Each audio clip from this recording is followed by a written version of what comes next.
Chhattisgarh BJP को नए अध्यक्ष तो मिल गए हैं। 2 बार पहले भी पार्टी की कमान संभाल चुके हैं और मोदी सरकार के पहले कार्यकाल में मंत्री रह चुके हैं। विष्णुदेव साय, जी हां, यही वो नाम है जिसे कमान सौंपी गई है। सौम्य स्वभाव और मिलनसार छवि वाले साय पूर्व मुख्यमंत्री रमन सिंह और आरएसएस के करीबी माने जाते हैं। साय के ताजपोशी के कई राजनीतिक अर्थ भी निकाले जा रहे हैं। दरअसल नेता प्रतिपक्ष ओबीसी वर्ग से हैं, लिहाजा आदिवासी वोटरों को साधने के लिए पार्टी ने विष्णुदेव साय पर अब दांव खेला है।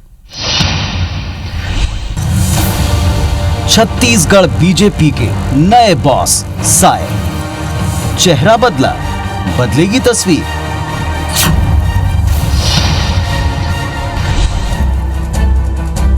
पूर्व मुख्यमंत्री रमन सिंह का आशीर्वाद लेते ये हैं बीजेपी के नए प्रदेश अध्यक्ष विष्णुदेव साय। साय की यही सौम्य स्वभाव वाली छवि उनको तीसरी बार छत्तीसगढ़ बीजेपी की कमान सौंपे जाने की सबसे बड़ी वजह बनी। आदिवासी चेहरा और विवादों से दूर रहने वाले विष्णुदेव साय रमन सिंह के करीबी भी माने जाते हैं। वहीं संगठन और आरएसएस के लोगों में भी उनकी अच्छी पैठ है। विष्णुदेव साय को पार्टी का नेतृत्व सौंपे जाने के पीछे एक समीकरण यह भी है कि नेता प्रतिपक्ष की कुर्सी ओबीसी वर्ग को दी गई है। एकात्म परिसर में सभी बड़े नेताओं की मौजूदगी में विष्णुदेव साय ने पदभार ग्रहण करते ही कांग्रेस को चुनौती देने में देर नहीं की।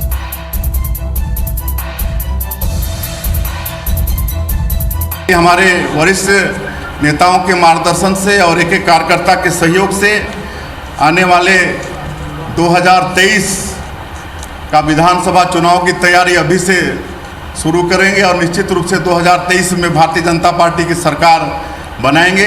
आज चुनाव हो जाए यहाँ पर विधानसभा की तो फिर से भारतीय जनता पार्टी की सरकार बन जाएगी। बीजेपी के नए अध्यक्ष भले ही कांग्रेस को चुनौती दे रहे हैं, लेकिन उनके खुद के सामने भी चुनौतियां कम नहीं हैं। विधानसभा चुनाव में हार के बाद कई धड़ों में बिखरी पार्टी को एकजुट करना सबसे बड़ी चुनौती होगी। पिछले 20 साल में सबसे बुरे दौर से गुजर रही बीजेपी में दोबारा जान फूंकना, पार्टी के बड़े नेताओं के बीच आपसी मतभेद को दूर करना और उनसे काम लेना एक चैलेंज होगा।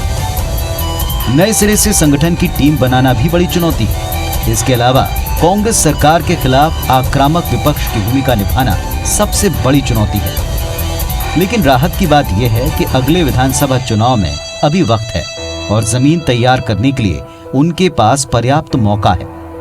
हालांकि कांग्रेस का कहना है कि बीजेपी का कोई भी नेता उनके लिए कोई चुनौती नहीं है। आज भारतीय जनता पार्टी अंतरकला गुटों में बटी है। आज कोई भी स्वीकार नहीं कर रहे हैं।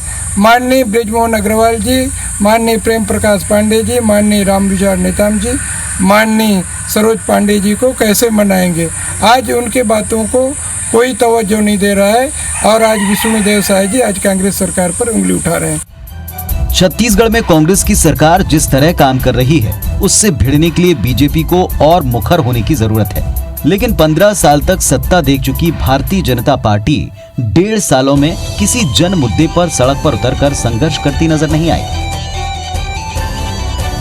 जाहिर है तीसरी बार पार्टी की पगड़ी पहने विष्णुदेव साय के लिए संघर्ष और चुनौतियां कम नहीं होंगी। सबसे बड़ा सवाल यह है, नए अध्यक्ष की ताजपोशी के मायने क्या हैं और कैसे वो पार्टी को विनिंग पोजीशन पर लाएंगे। रायपुर से सौरभ सिंह परिहार के साथ ब्यूरो रिपोर्ट IBC 24।